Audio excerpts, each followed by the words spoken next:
Tidak semua cerita mantan penghuni kerangkeng mantan bupati nonaktif bernada sama. Salah satu mantan penghuni kerangkeng mengisahkan situasi yang berbeda. Bahkan menurut informasi ini, tidak ada penyuluhan soal bahaya narkotika selama dirinya menjadi penghuni sel. Kami pun mencoba menemui orang yang pernah mendiami kerangkeng besi di sekitar lahan sawit milik terbit rencana perangin-angin. Tak mudah untuk menemui sang korban. Kami pun harus menemui dirinya pada malam hari demi keamanan dirinya. Ya, saat ini saya akan mencoba untuk menemui salah satu pihak yang sempat menjadi warga binaan dalam tanda kutip untuk mengetahui seperti apa sebetulnya kisah dan juga cerita selama yang bersangkutan ini tinggal di dalam penjara yang ada di dalam rumah pribadi milik dari Bupati Langkat nonaktif terbit rencana perangin-angin. Kita akan coba tentang faktanya.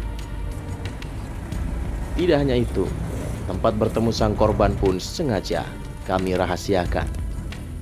Kepada kami, Suprapto bukan nama sebenarnya, menceritakan kisah pilunya selama berada di dalam jeruji besi.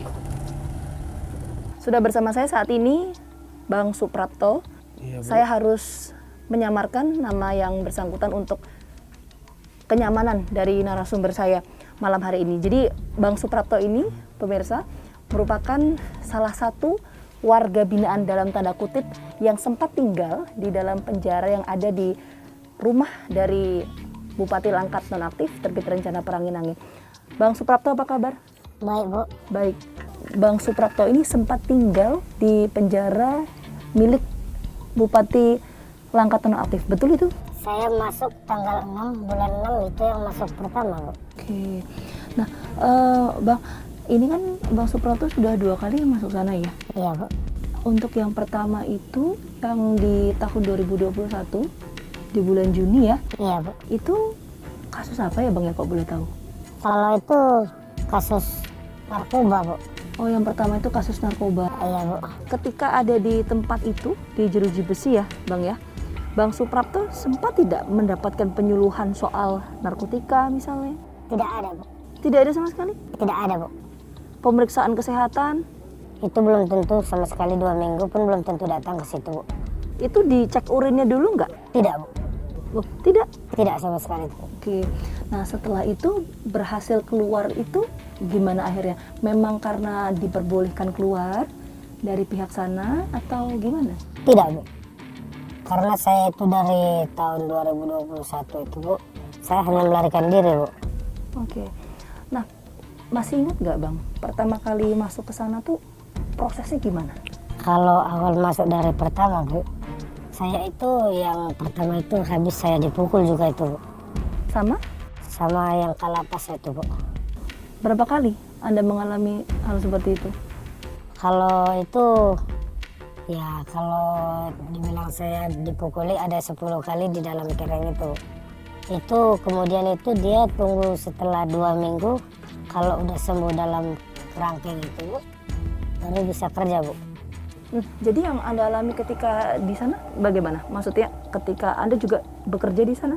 Saya bekerja di situ, Bu. Sebagai? Pertama saya melakukan itu mekanik MTC namanya, Bu, maintenance tenaga kerja gitu, Bu, bagian ngelas, Bu. Oke, itu apa di perusahaan, kan di sana kan kalau tidak salah ada perusahaan sawit begitu ya? Iya, Bu. Di situ? Iya, Bu. Perusahaan namanya PT DRP, Bu. Oke, terus berapa lama bekerja di sana? Saya bekerja di situ hanya bersekitar ada 9 bulan gitu, Bu. Itu dalam digaji, hal yang dalam digaji itu tidak ada, Bu. Hanya diperbudak cuma di situ kerja. Oke, dan itu jam kerja itu kalau kita urutin misalnya seminggu ya, berapa kali melakukan pekerjaan seperti itu? Ya, kalau itu setiap hari, Bu, nggak ada liburnya, Bu. Setiap hari? Senin sampai Minggu? Iya, Bu. Oke, tapi jamnya sama juga atau beda-beda? Beda, Bu. Beda-beda? Iya, Bu. Oke, tapi paling malam atau paling lama tuh pernah dari setengah 7 pagi sampai besoknya setengah 6 pagi? Ya, kadang saya alami pulang jam 12, nggak menentu saya pulang kerja gitu, Bu. Selain itu apa lagi yang Anda alami ketika ada di sana? Saya itu ya dipukul oleh yang jaga itu Bu, yang dari sip dia yang jaga itu Bu. Saya ditidurin suruh buka celana dan saya ditidurkan di tidur pokok jelatang Bu, warna hijau, yang bagian luka di badan saya Bu. Apalagi terus? Habis itu saya ditunjang gitu Bu oleh yang jaga itu Bu, disepak gitu dada saya Bu. Habis itu kemudian ini saya pun diapain Bu, pakai apa gitu Bu, pakai ujung sapu itu Bu, patah Bu. Yang kedua kalinya saya itu 2 kali saya ditunjang, dan sekali itu dia ambil latung dibakar dengan alat kelamin saya Bu. Kekerasan yang didapatkan Suprapto tidak berhenti pada cambukan di badannya. Namun ia pun mendapatkan tindak kekerasan yang dianggapnya sudah melampaui batas. Tak berhenti sampai di situ. Tindak kekerasan yang dialami Suprapto membuat dirinya mengambil keputusan untuk melarikan diri. Tampaknya usaha tersebut hanya sia-sia belaka. Suprapto pun kembali ditangkap oleh orang-orang yang menjaga kerangkeng tersebut. Kisah pilu penangkapan Suprapto pun kembali diceritakan kepada tim Fakta. Bang, tadi setelah dijemput lagi sama petugas, terus abang ngalamin apa lagi Bang? Luka Bu, dihantam saya Bu, ditarik baju saya Bu. Habis itu saya dipegang Bu, saya udah melawan gitu Bu, nggak sempat melarikan diri gitu Bu. Oke. Nah setelah itu berhasil tuh masuk ke mobil. Iya Bu. Terus dibawa kemana? Dibawa ke rumah bupati Bu. Di ke penjara itu lagi. Oke, setelah sampai sana apa yang Anda alami? Sampai di sana juga saya diselang juga Bu, sekali Bu. Habis itu sudah, Diselang? ya Bu, Selang apa Pak? selang dorsemir gitu Bu. Selang dorsemir itu diapakan ke Anda? Dipukul, dilibas ke badan Bu. Dilibas ke badan? Siapa yang melakukan itu? Orang situ Bu, saya tidak tahu namanya gitu. Udah setengah mati saya Bu. Oke, terus itu juga terjadi ke semuanya? Iya Bu, Oke, alasan Anda dipukul itu apa? karena saya melarikan diri kemarin Bu. Bang, tadi Anda sempat menyebutkan ya, sempat berusaha untuk kabur waktu itu. Nah, itu setelah sampai ke rumah keluarga Bang Suprapto, terus gimana ceritanya? Kau kenapa kok bisa lari, kata mama. Saya tidak sanggup Mak, saya bilang gitu Bu. Anda ceritakan semua ke orang tua waktu itu ya? Apa yang Anda sampaikan ke orang tua Bang? Nggak sanggupnya kenapa? Karena saya dipukul di situ Mak, karena saya tidak sanggup karena dipukuli Mak. Dengan hasil kerja saya ini nggak sesuai Mak. Karena saya dipukul itu saya tidak melakukan kesalahan. Saya sudah kerja, bisa juga saya kena Bu gitu Bu. Ada orang lari, senior saya yang kena Bu gitu Bu. Terus apa respon orang tua Bang Suprapto waktu itu? Sedih dia Bu, nangis dia ngelihat badan saya Bu.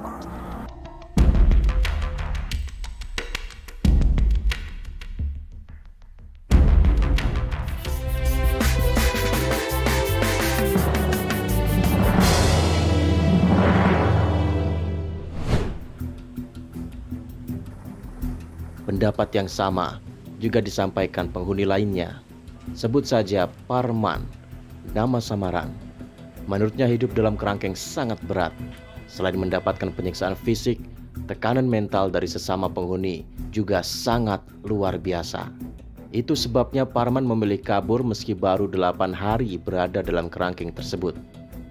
Bang Parman, saya ingin tanya dulu pertama kali, Bang Parman ini betul pernah menjadi warga binaan dalam tanda kutip yang tinggal di Jeruju Besi di rumah Bupati Langkat Nonaktif. Betul itu Bang? Iya Bang, Betul. betul. Berapa lama tinggal di sana? Saya berkisar 8 hari, terus kemudian saya lari Kak. Kenapa kabur? Ya saya lihat sering senior-senior saya mempuli apa kayak gitu ya. Kapan nanti saya nggak dipukuli kayak gitu, saya kan takut gitu Bu. Ya saya ya lari lah. Tapi Bang Parman pernah tidak mendapatkan pemukulan, penyiksaan? Pernah? Pernah. Iya. Kapan itu tepatnya? Pas hari ketiga. Hari ketiga masuk di Iya. sana. Iya. Itu gimana ceritanya? Iya. Dipukuli dada saya, dipukuli semua gitu. Kenapa kok dipukuli? Ya saya pun bingung. Ibaratnya ya di dalam itu cemana kita bilang. Saya pun nggak tahu, asik-asik dipukuli, malah kawan-kawan saya pun dipukuli. Memang rehab apa cemana di sini nih, saya pikir kayak gitu. Makanya pun saya pun bingung. Selama 8 hari sebelum pada akhirnya kabur tuh sudah berapa kali mengalami hal seperti itu? Sering juga, cuman nggak parah kali gitu lah. Kalau kena tumbuh apa kayak gitu udah biasa lah Kak. Nah itu gimana tuh ceritanya pada akhirnya bisa kabur? Saya kan dipekerjakan untuk ngambil nasi lembu. Saat itu ya pas pula di pinggir pasar gitu. Makanya ya ada kesempatan untuk lari, ya saya lari terus. Saya stop mobil. Oke, terus? Saya stop mobil, kemudian saya naik ya, terus saya pergi terus gitu. Langsung tancap gas itu ya, Iya, supir angkotnya ya? Iya. Terus habis itu ditanya dong mau kemana nih? Mau kemana nih? Udah terus saja saya bilang. Padahal saya nggak ada bawa uang loh, entah kemana ya nanti ongkos saya pun ini, saya pun nggak tahu pikir. Rupanya ya yang supir angkotnya pun udah ngerti bahwasannya ya ini pasti orang rehab ini, dia pikir. Bang tunggu bang ya, ongkosnya biar saya minta di saudara saya di sini. Nggak usah dia bilang. Angkotnya pun pergi terus. Waktu pertama kali masuk itu ada tanda tangan kayak surat pernyataan gitu? Saya kemarin itu belum siap suratnya katanya, tapi ku dengar dari kawan-kawan ada suratnya, udah ada katanya. Tapi kalau Bang Parman tidak pernah tanda tangan surat itu? Iya belum pernah. Keluarga juga tidak pernah? Iya. Saya pengen Bang Parman cerita, dari bangun tidur sampai tidur lagi itu ngapain aja aktivitasnya Bang? Kami bangun itu entah jam 6. Semua satu kereng apa ya kan. Semua lah. Habis itu ya makan sarapan. Habis itu ya masing-masing kegiatan masing-masing gitu. Kalau Bang Parman kegiatannya ngapain? Ngarit nasi lembu kemarin itu. Itu dari jam berapa? Dari pagi. Jam? Dari jam 7 lah. Jam setengah 8 lah. Oh jam 7 setengah 8 pagi. Sampai jam? Sampai jam sore, jam 5 lah, jam 5 lewat gitu. Sampai jam 5 balik. Habis itu siap mandi, kereng lagi gitu. Dikereng lagi sampai pagi lagi besok gitu. Terima kasih banyak Bang Parman. Ya, terima kasih Bu. Semoga sehat selalu. Iya. Kita akan temukan fakta berikutnya.